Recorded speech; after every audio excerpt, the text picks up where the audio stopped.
There are people in my audience and elsewhere who are getting too confident about the upcoming presidential election. I'm scared by it. You guys are scaring me. And so what I want to do today is to make the case that not only could Donald Trump win re-election, nothing major really needs to change for him to win re-election. He could be winning right now from an electoral college standpoint. So if you don't look at the details and you say, oh, Biden's plus 10, Biden's plus 12. There was a poll where Biden was plus 15. Seems like Biden's winning easily. And he's also winning key battleground states. Biden is going to run away with a historic electoral college victory. No. If by the end of this clip, I have not convinced you that we should be very careful of interpreting the data we have in that way, then I will have failed to do my job. I deserve to be canceled. Hello. If by the end of this segment, I've not convinced you that we need to be very, very careful about what's going on. So let's start with national polling. Whenever there's a poll that says Joe Biden is up 12, Joe Biden is up 10, Joe Biden is up 15, it gets a ton of attention. And certainly if Joe Biden wins the popular vote by 10, 12, or 15, Trump's done. That's not actually what the mathematical case today is. Let's look at the numbers today and understand the numbers. First of all, the polls that had Biden up 10, 12, and 15, we're not getting any more of those polls. OK, the last poll where Biden was up double digits was July 23rd. He was up 10. More recently, Biden is only up 3 in a number of polls. And on average, Biden is up by 6.4. 6.4 is very different than 15, my friends. So 6.4 still sounds pretty good.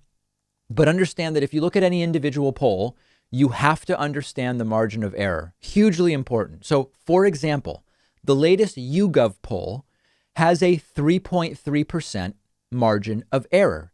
So when the YouGov poll says that Biden is winning by 49 to 40, Trump's 40 could actually be 43.3, and it would still be within the margin of error of the poll.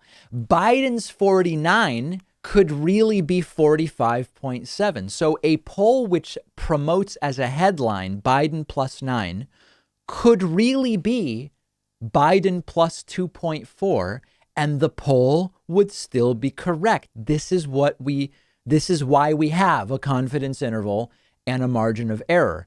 If Biden is really only winning by 2.4, Trump could win the Electoral College. Remember, we have polling for the national popular vote, but we have an Electoral College system. In 2016, Hillary won the popular vote by, I think it was 2.1 or 2.2, but lost the Electoral College. So for people who are saying, what could happen to allow Trump to catch up to Biden? Nothing has to happen. Within the margin of error, today, Donald Trump has the support where he could win the Electoral College if we have similar battleground results to those in 2016. You don't need an October surprise when the current lead for Trump might only be, the current lead for Biden might only be 2.4. Trump won 2016 with a 2.1% deficit in the popular vote. So that's national popular vote polling. Let's now go to step 2. You might say, Biden's winning hugely in key battleground states. Well, remember, in 2016, the national popular vote polls were accurate, but there were state polls that didn't get it right.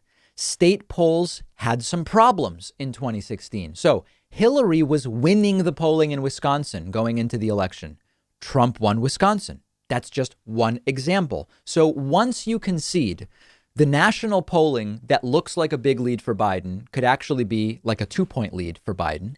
State polling was off in some states in 2016. You have to come to the conclusion that Biden might not really be winning electorally right now. And then lastly, I talked about this yesterday. When you look at voter registration, it doesn't look that great. It is true that in many states, if you look only at new registrations, meaning people who have never been registered before, who maybe were not even 18 years old in 2016, when you look just at new registrations, Democrats have an advantage over Republicans. They've registered more new voters. But as I told you yesterday, in Florida, Pennsylvania, Arizona, Iowa, North Carolina, in terms of the number of registered Democrats versus Republicans today versus 2016, the advantage has been in favor of Republicans and against Democrats. And the reasons for this are people who have moved from one state to another, people who have switched party registrations, deaths. This is separate from who is going to choose to vote. But this is not the type of data you want to see if you want to be confident that Joe Biden is going to run away with this thing. So when you step back and you say, well, the polls, if you account for margin of error, look very similar to 2016. There were state polls in 2016 that were wrong. And then you realize, over the next 3 months, if the economy improves a little bit, if coronavirus gets better, if we get a vaccine or a good treatment that Trump will try to take credit for, a 1 or 1.5 point swing from where we are today in Trump's direction, and Trump wins the Electoral College. So I hope that I have convinced you that we need to be far more skeptical about these Biden's running away with it ideas that we are starting to see. You must run as if we are behind. This is going to be a huge fight. It actually doesn't look nearly as good as some are claiming. And I'm very worried. Some of you are worrying me that we are getting complacent, that some people think the data clearly points to Biden running away with this. Review this video if you need to. Fact check me. Go item by item.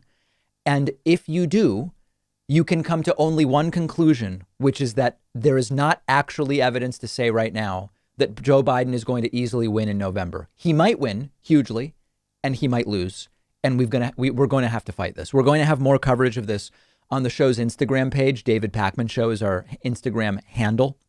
While you are there, you can also follow me on Instagram at david.pakman. You should see what's going on in my backyard, which you can find out on my Instagram, david.pakman. We'll take a quick break and be back right after this.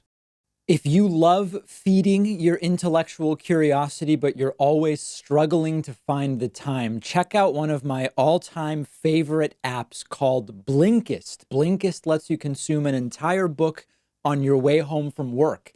They take thousands of popular nonfiction books, condense each one into text or audio that you can get through in just 15 minutes, and you get all of the important core ideas and information from that book.